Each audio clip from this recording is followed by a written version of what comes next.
Or is that easy? Socket Fan comes with this handy remote. You've got 3 light settings and 3 fan settings with a push of a button. You can control the light and the breeze that you need. Socket Fan fits any standard light socket. And if you have deep recessed lights, just use the socket extender. Closets and bathrooms can be stuffy and smelly, but Socket Fan constantly circulates and refreshes the air all around you. If you want a ceiling fan and light installed, well, then you need a professional contractor. Or you can do it yourself and install Socket Fan in less than 10 seconds. So easy. Socket Fan delivers portable, powerful, cool, refreshing air and bright light wherever and whenever you need it. And now, the Socket Fan Light with deep socket extender is yours for $59.95. Act now, and we'll take $10 off. So you get it for just $49.95 with free shipping. Order now, and you can get a second fan for 50% off, and the shipping is free. And when you order, learn how to get the contractor's discount on the family-sized Socket Fan set. Get cool fast with Socket Fan. Here's how to order.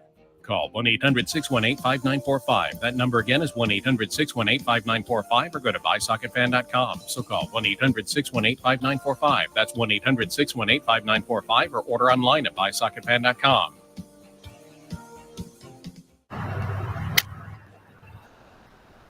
"20 seconds a week to lose 20% of your weight in a year with diet and exercise. That's the power of GLP-1s through Ro. Connect with a provider today at ro.co/20. Did you know Sling has your favorite news programs for just $40 a month? My favorite news for just $40 a month? My favorite news for just $40 a month? News for $40 a month.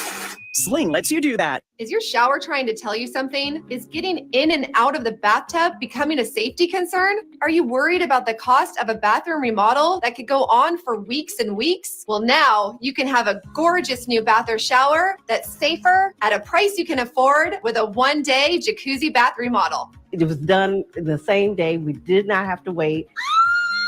It is amazing. I would give this whole experience an A+. I definitely wish I would have called sooner. From soft close shower doors and adjustable shower heads to features like grab bars and custom seats that combine safety and style, it's never been easier. Get your free design consultation, schedule your one-day installation, and start loving your new bath or shower right away. Only weeks left to get waived installation and no interest and no payments for up to 1 year. Go to jacuzzibathremodel.com or call 800-991-0632. That's 800-991-0632. Call now.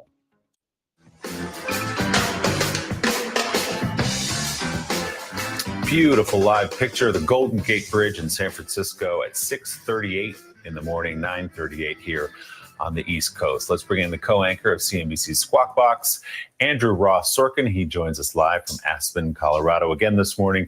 Andrew, good to see you. So let's talk about reaction in the business community among CEOs, among the powerful donors that you cover every day to the debate last night, particularly the ones who support Joe Biden, support Democrats.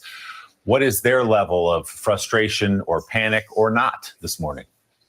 I think there was a shock, a sense of disappointment, a sense of panic. In fact, we've used the analogy many times on this broadcast that no company or board of directors would hire a convicted felon in regard to President or former President Trump.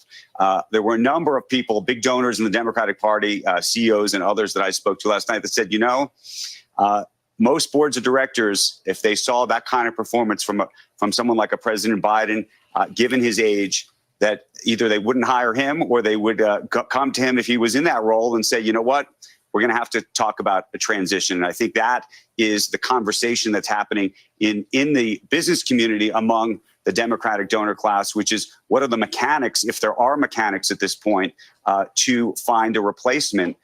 We've also talked a lot on this broadcast over the past several months about some of the most outspoken business folk, the Elon Musks and the Bill Ackmans on Twitter and the like.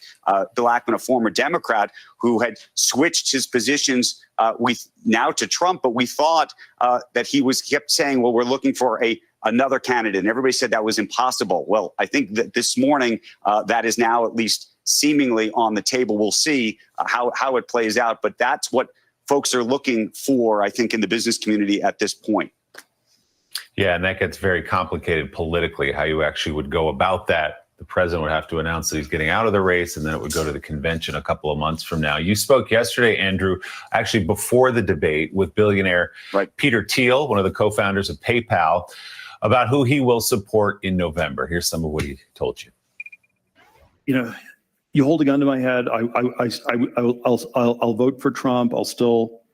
I'd rather have him vote than Biden. I'm not going to give any money to his super PAC. I'm going to be less involved in all these ways. And man, look, it is. And then I don't know. I think Trump will win. I think he will win quite solidly.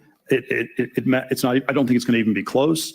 And then my pessimistic look ahead function is after he wins, there will be a lot of buyer's remorse because the elections are A/B tests. If you ask me to make a pro-Trump argument, I wouldn't, but I can probably come up with anti-Biden arguments. And Biden is not going to make a pro-Biden argument. He's going to make anti-Trump arguments. Andrew, what'd you make of that argument, sort of holding his nose, voting for Donald Trump, despite everything he knows about him?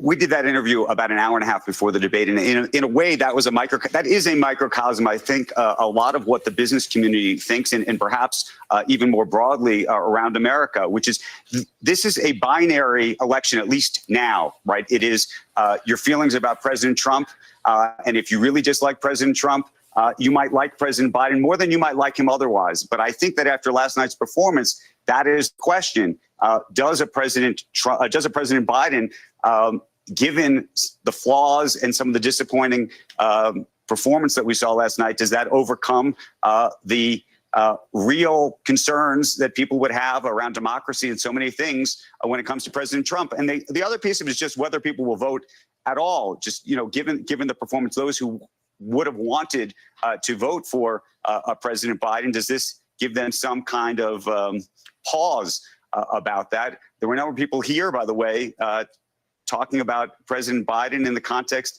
of Ruth Bader Ginsburg. In fact, that was a comparison that was made many times about whether he really should step away and try to find another person. By the way, one last piece. We talk a lot about uncertainty. Business hates uncertainty.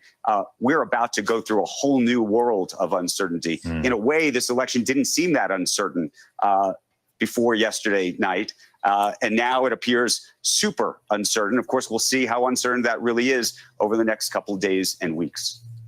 Yeah, given the strength of the economy, we just saw it up there, the Dow that has crossed 40,000 in recent weeks. Still, these CEOs, these people whose lives are about money, some of them turning to Trump. I said it. Oh, go ahead. I was just going to say, I said to Peter Thiel, I said, look, last 4 years, tech stocks, your investments, they've only gone one way, up. So how could you look at that in a different way? And he effectively didn't make the argument for Trump, but he clearly was making the argument against Biden in the context, I think, of some of the things that I think voters saw last night during that performance. Despite all the data. All right, CNBC's Andrew Ross Sorkin in Aspen this morning. Safe travels back. We'll see you next week, my friend. Coming up next, a look at how last night's debate was covered by news organizations across the world. Morning Joe's coming right back. Ready for the road trip. Everyone comfortable? Yep, there's plenty of space. I've even got an extra seat. Wait, no. Extra seat, Let's just let them know. The Volkswagen Atlas, with 3 rows and seating for 7, everyone wants a ride. Okay, get in. And see Despicable Me 4 in theaters July 3rd. Rated PG.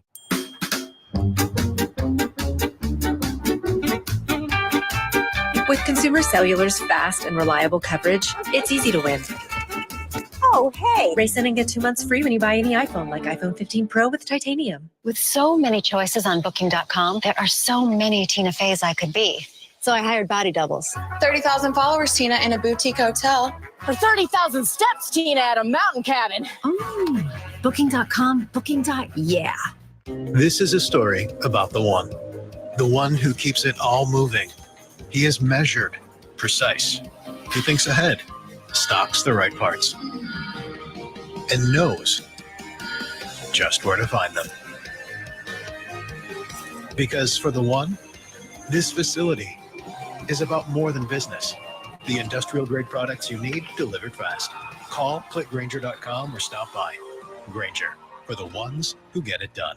The Cabinets to Go Buy More, Save More sale is going on now. Hurry in for your free 3D design. Save up to 40% and start enjoying your new dream kitchen for just $139 per month. Get more wow for less at Cabinets to Go.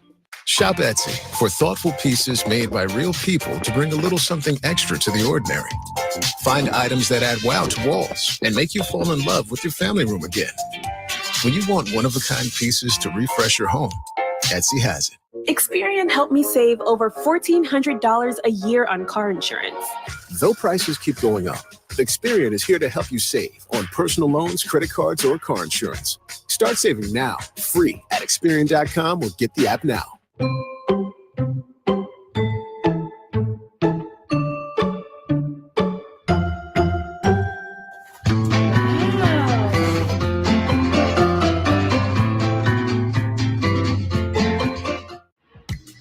Many probiotics don't survive digestion. That means whatever you're taking for your gut probably isn't getting where it needs to go.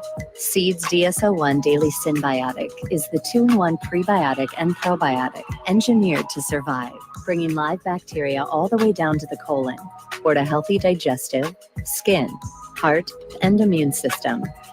Get started today with Seed's DSO1 Daily Synbiotic. Visit seed.com to order now. Guys, are you tired of frequent nighttime bathroom trips? Well, Force Factor Prostate contains key ingredients to help reduce urges to urinate, fully empty your bladder, and promote a normal prostate size. Don't settle. Rush to Walmart for Force Factor Prostate from the #1 fastest growing men's health brand in America. 12 New Yorkers have affirmed the principle that no one in America is above the law. Donald Trump is dangerously already refusing to commit to accepting the results of the 2024 election. The Congress nor prior administrations have done squat on the border. Joe Biden has also done a lot as it relates to foreign policy. How do you push back against the crazy noise out there that's saying that everything that you're seeing is bad? Don't miss the weekends, Saturday and Sunday mornings at 8 on MSNBC. No. Good job, Junior. Let them go. Illumination's Despicable New 4. Rated PG. All right, welcome back. President Joe Biden's poor performance last night is also making international news. The Hong Kong-based South China Morning Post has a headline that reads, quote, Trump fans celebrate, Biden faithful in despair over debate. The top story on the Times of India's website quotes a Democrat who puts it bluntly, saying, quote, we are effed. In London, the headline from the Times reads, Democrat panic as Biden stumbles. Just weeks after Biden was in France to mark 80 years since D-Day, one of the country's leading news organization writes, quotes, Biden stumbles, Trump lies in first U.S. presidential debate of 2024. And in Italy, the newspaper La Repubblica has a headline that translates to, quote, Biden disaster. Democrats look for an alternative. Joining us now, senior advisor and senior spokesperson for the Biden-Harris 2024 re-election campaign, Adrian Elrod. Adrian, let's get into it. Those headlines are brutal. Anybody watching last night saw Joe Biden who wasn't meeting the moment. He couldn't finish thoughts. He couldn't land a thought. He couldn't find words. He couldn't even get it together in his closing statement. If he watches it again, he would say that. It was a disaster across the board. Having said that, I've also said Joe Biden has come back from worse, and I expect that he will. But I'm kind of alone this morning. So I need to understand how the campaign is looking at this. Do they think Biden should fight forward, or is there talk of replacing him? Yeah, Mika, we certainly think it should fight forward because the bottom line is the fundamentals of this campaign have not changed. We saw Donald Trump on the stage last night. He lied at least 50 times. Joe Biden is still fighting for the American people. And, something that I think you're going to hear us talk more about today, Mika, we conducted our own research, which is standard for a presidential campaign during the debate. And during that research, it showed that independents were turned off by Donald Trump's lies. They were turned off by him lying about January 6th, lying about women's reproductive health, lying about the economy. They were turned off by that. And independents were breaking for Joe Biden, for President Biden, when it came to the core fundamental issues that they cared about. So look, he got off to a rough start. You know, he said afterwards, I have a sore throat. You may have seen that he went to the Waffle House in Atlanta after the debate, got some food. You know, you're going to see him on the stump today. He's going to North Carolina. He's got a big rally there. He'll be in New York later today at the Stonewall event. You know, business as usual as far as he's concerned on the campaign. But again, when it comes down to perhaps the night could have gone a little bit better for Joe Biden, but when it comes to the issues that this campaign is about, the issues that matter to the American people, President Joe Biden is on their side. He's fighting for them. And that is what our campaign will continue to drive. Our phones were exploding last night. I can't imagine the same among members of the campaign. Is there agreement that Joe Biden needs to kind of clean this up and have some good moments in the public space? And by the way, how does he do that? This was debate night in America. Millions of people were watching. We're probably going to get ratings that are pretty high. People were watching across the board. This was the moment to show the contrast. Do you think Joe Biden showed the contrast? Well, look, a couple of things to keep in mind, Mika. Number one, we actually did have our best grassroots fundraising day of the entire campaign yesterday. And that included fundraising before and after the debate performance. And President Biden has a packed schedule today. As I mentioned, he's going to be traveling to North Carolina. He's on his way there now. He'll be doing a rally. He's going to come to New York for the Stonewall event. He's got packed fundraising events all weekend. He is operating business as usual, taking his message out to voters, hitting the stump, doing what he has to do on this campaign to raise money, to bring money in the door, and to get his message out to voters. Again, got off to kind of a rough start, but he certainly picked up as the debate wore on. And I want to keep going back to some of the independent voters that we saw where they broke during this debate from our own research. And we put out a memo last night, in which, we'll make sure that everyone, watching the show can see. But the independent voters did break for President Biden when it came to the core issues that matter to their everyday lives: women's reproductive health, the economy, who's fighting for them, protecting democracy. They were turned off by Donald Trump's lies. And we're going to keep making that distinction and that contrast very clear. Isn't that really the way that the campaign for President Biden has to go now, to talk to the needs of the people in the country? That is not about him. It's about what he represents, as opposed to what Donald Trump represents, which in the areas you name, women's rights, LGBTQ, blacks and others, he represents going back to pre-1950 America. Isn't that, rather than playing this one personality against another who may have had a bad night? Exactly. It was one night. And again, I keep saying the fundamentals of this election have not changed. They have not changed. They are what they were before this debate. They are what they were after this debate, which is democracy being on the line, women's reproductive health being on the line, the economy being on the line. There's so much that is on the line. Democracy across the world, not just here in the United States, but across the world. Those are the issues that Joe Biden cares about. He's fighting for the American people. President Donald Trump wants to fight for himself. He wants to get back in office so he can keep himself out of jail. He can seek political retribution on his enemies. He's a convicted felon. So those are the issues that we're going to be talking about on this campaign. President Biden is going to go forward, continuing to drive that contrast. And you're going to see that play out over the next, days and weeks on this campaign. All right, senior advisor and spokesperson for the Biden-Harris 2024 reelection campaign, Adrienne Elrod. Adrienne, thanks so much. Joining us now, resident scholar at the American Enterprise Institute for Public Policy Research, Norm Ornstein. His latest piece for Brookings is titled "The Demise of the Commission on Presidential Debates." Norm, good morning. We can talk about the Commission on Presidential Debates in just a second, but we've spent the last 4 hours or so cataloging all the lies that Donald Trump told last night, right out of the gate, all the way up until the end. Pick your issue. And he told a lie about it, a recognizable lie. The problem was that President Biden was not there in the breach to push back on some pretty low-hanging fruit. So what is your sense of the damage that may have been done to the president last night and where we go from here? So let's put this in the context of history. We've had 3 other instances of really bad debate performances by incumbent presidents. We had Gerald Ford, who said Poland is free at a time when it was still under Soviet domination. We knew what he meant, but it really hurt him because it reinforced the stereotype of a president who isn't quite up to the task. We had Barack Obama, who had a really bad debate, the first one with Mitt Romney. And I think perhaps the worst example of all was Ronald Reagan, who demonstrated some mental fallout in his first debate with Walter Mondale. Now, he came back in a second debate, and so did Barack Obama. And the question for Joe Biden is whether this will be the same as it was with Jerry Ford, where it reinforces a stereotype and you can't get out of it. And that hurt plenty in an election that ended up being very close, or whether he can pivot now. He's not going to be able to pivot with a second debate very soon. The question is, I think, over the next 3 or 4 days, if he can get out, not at fundraising events, but doing in-depth interviews that show that this was a one-off, that can reassure people, including that Democratic base and the funders. And that's where the analogies come in with the past.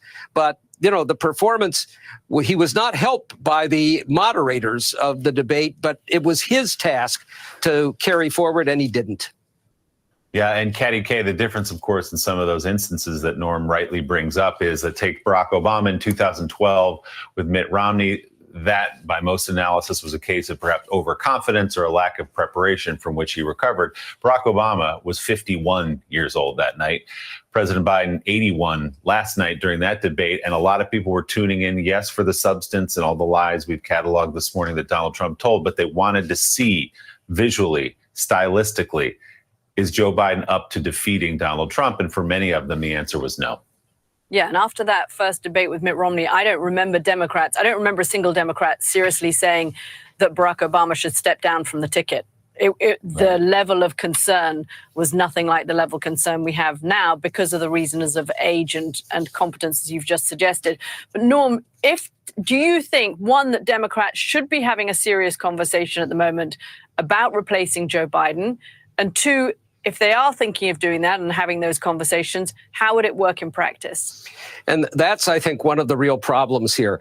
There are a lot of people who think in a Pollyannish way that you could just snap your fingers and end up with the candidates in a ticket that would be absolutely perfect from their perspective. There's no mechanism for doing this unless Biden both decided that he wasn't going to run and had almost every figure in the Democratic Party, including all of the other potential nominees, rally behind Kamala Harris. Otherwise, you end up with a zoo at a convention and a divided party that isn't going to be very helpful to them. So they're not in a good place right now. But we're going to have to watch for the next 3 or 4 days and see whether there's a cratering in the polls. If that happens, if his standing, which was not great going into the debate, is significantly worse, you're going to see a real drumbeat to get him to step back, and they'll have to come up with a different mechanism. I'm not at all sure that it's going to work that way. In fact, I think he will probably soldier through. But there are not a lot of great options right now. Resident scholar at the American Enterprise Institute for Public Policy Research, Norm Ornstein, thank you very much. Reverend Al Sharpton, thank you as well. We'll be watching Politics Nation Saturdays and Sundays at 5 p.m. Eastern, right here on MSNBC. And Jonathan Lemire in Atlanta. Final thoughts this morning. Yeah, wrapping up here from the debate site. We knew going in this was going to be a consequential debate, but now the Biden team is left with serious questions about the future of their campaign. I'm told he's committed to staying in. We just heard that from Adrian Elrod as well. But the next week or so will be key. Let's watch those polls, and we'll see what influential Democrats, if any, speak up to say the president needs to step off. Okay, and since I'm the last man stand, here's Willie. Willie, you're with me as well. No, take it away, Mika. Take it away. Okay. I'm going to say this, chill out.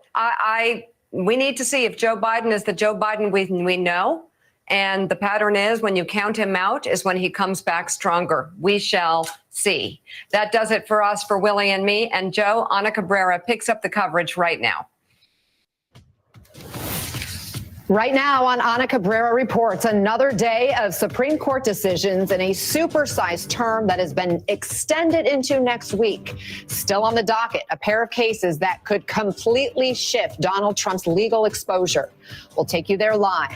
Plus, a brutal and bumpy presidential debate. I really don't know what he said at the end of that sentence. I don't think he knows what he said either. Every single thing he said is a lie. You have the morals of an alley cat. Former President Trump spouting an assortment of false claims throughout the night. But it's Democrats who are in panic mode after President Biden's lackluster performance. And coming up, what are voters saying? Well, we sat down with voters from a key block to see if the debate changed their thinking heading into November.